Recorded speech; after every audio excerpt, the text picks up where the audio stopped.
Assalamualaikum warahmatullahi wabarakatuh.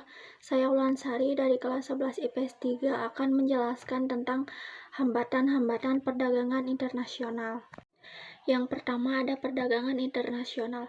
Apa itu perdagangan internasional? Perdagangan internasional adalah suatu perdagangan yang dilakukan oleh sebuah negara atau penduduk dengan negara lain atas kesepakatan bersama. Hambatan-hambatan perdagangan internasional itu terbagi ke dalam 10 bagian. Yang pertama ada perbedaan mata uang antar negara.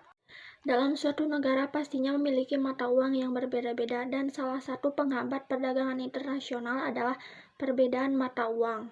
Faktor penghambat yang kedua adalah keamanan. Keamanan dalam suatu negara sangat penting untuk kesuksesan perdagangan internasional.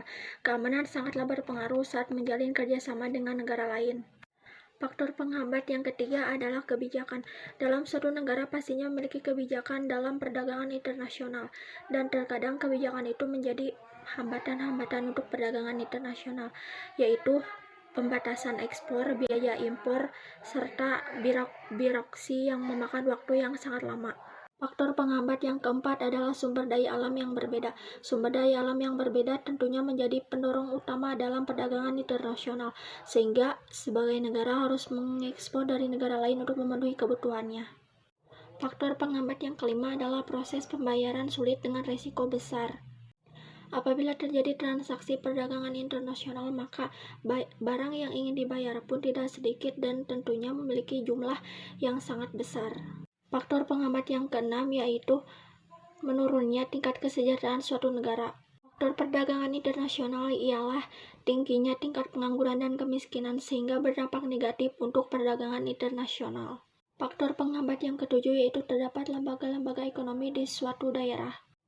Dalam sebuah organisasi atau lembaga, perdagangan internasional merupakan perkumpulan kebijakan untuk mengekspor atau impor antar negara. Faktor penghambat yang ke-8 adalah kurs mata uang yang berbeda-beda. Dalam sebuah negara tentunya memiliki mata uang yang berbeda-beda, nilai tukar yang berbeda-beda, serta nilai tukar selisih, itulah yang disebut dengan kurs mata uang.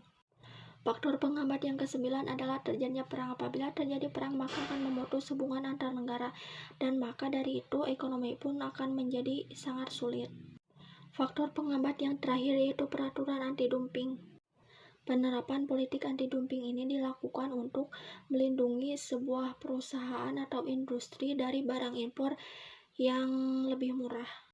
Apabila hal itu dibiarkan, maka akan membahayakan produk domestik di dalam negeri. Sekian dari saya, mohon maaf atas segala kekurangan. Wassalamualaikum warahmatullahi wabarakatuh.